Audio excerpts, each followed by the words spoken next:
All right, so as the New York Manhattan District Attorney's Office continues their unhinged, politically motivated attacks on former President Donald Trump, there are many reports that District Attorney Alvin Bragg could be close to indicting the 45th president.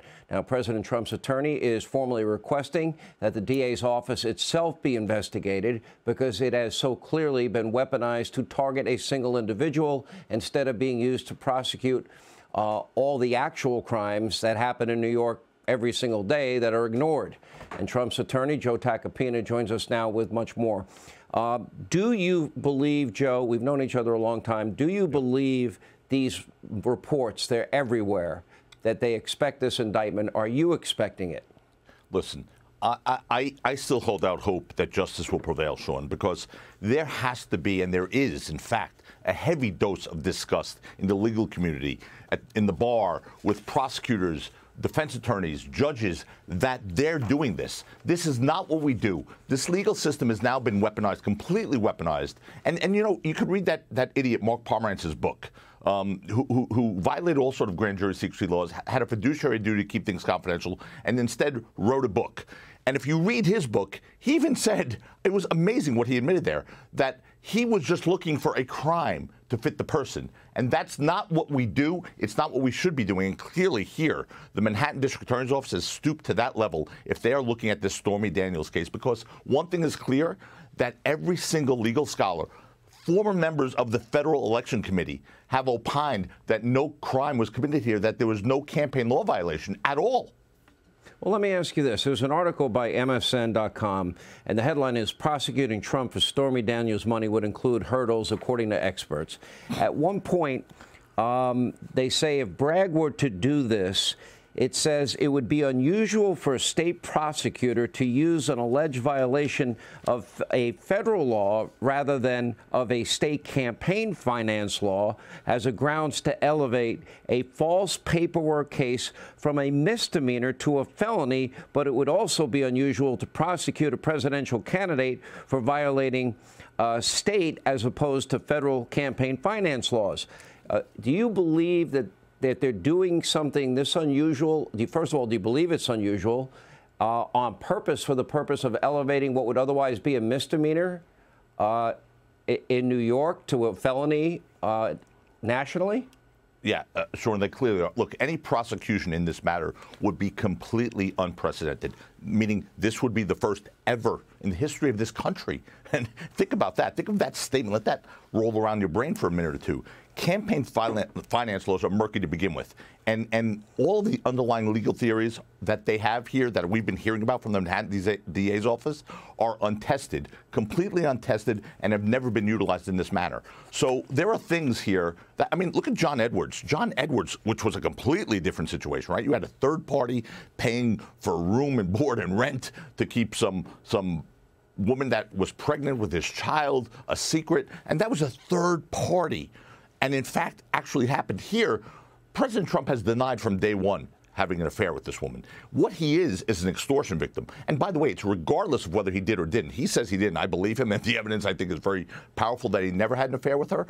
But more importantly, he's a victim of extortion because she came out right before the campaign and said, or the election, and said, unless you pay me, I'm going to make a public story about something that he says is completely untrue. So that's something that would be done irrespective. And here's the key.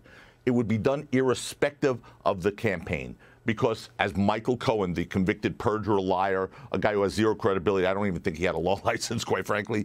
Honestly, what he said when he pled guilty, Sean, in this case, was that the client, his client, was doing it to prevent personal embarrassment and prevent embarrassment to his family. That takes it out of the realm of exclusively campaign finance. This is not a campaign finance law case at all. Let me go back. I know you did an interview with Stephanopoulos this morning, and he asked you 3 questions. If the president authorized the payment to Stormy Daniels, was the payment properly recorded, and was it connected to the election? And what I said was the only one that matters there is number 3, because if it's not connected to the campaign and had the purpose of affecting the election, then 1 and 2 do not matter at all. At all. It's not a crime. Nothing's a crime. So I'll go back to that again. This has to be tied to an election. And more importantly, the campaign finance laws. And there's a critical distinction separating campaign funds from personal funds. Here, this was all personal funds. Let me ask, if I'm hearing you right, you're saying campaign finance laws are not, etched in stone, that they're somewhat ambiguous. Yep. And the underlying legal theories, and this goes to the MSN article, are untested. Explain what they mean and what you mean by that, and that other legal scholars and former members of the FEC have publicly stated in the past about this. Sure, I have it right in front of me. For the purposes of influencing an election, that's what this has to be about. Solely for that purpose, not a primary purpose, has to be solely for the purpose of influencing an election. This payment, right, to this Stormy Daniels. So here is the statute's prohibition on diverting campaign funds for personal use. And there's a reason for that, obviously. You don't want people who are donating money to a candidate to all of a sudden have that candidate spend money on his personal items. I mean, anything in theory could be to influence the campaign, right, or the election. I mean, you want to campaign in a nice suit. You don't want to have a $20 suit made in China that's falling apart at the seams. You want to have a nice suit. That expenditure, in theory, according to this theory, could be a campaign finance law violation. Of course, it's not. So the crucial distinction is separating campaign funds from personal funds. Could you imagine, Sean, where we'd be tonight if President Trump had used campaign funds to make this payment? Oh, my God. They'd be calling for his scalp. Instead, he did everything the right way. He did nothing wrong, as he has said repeatedly. And so spending campaign funds from personal funds and separating those two is the critical distinction here. So personal funds and personal fund use, and I'm looking at the statutes regarding this, spending used to fulfill any commitment, obligation, or expense of a person that would exist irrespective of the campaign takes it out of the realm of what we're talking about here. Of course, this would exist irrespective of a campaign. All right, Joe Tacopina, he's the president. He's the lawyer for the president of the United States, President 45, Donald Trump. We'll be following this closely. Hey, Sean Hannity here. Hey, click here to subscribe to Fox News YouTube page and catch our hottest interviews and most compelling analysis. You will not get it anywhere else.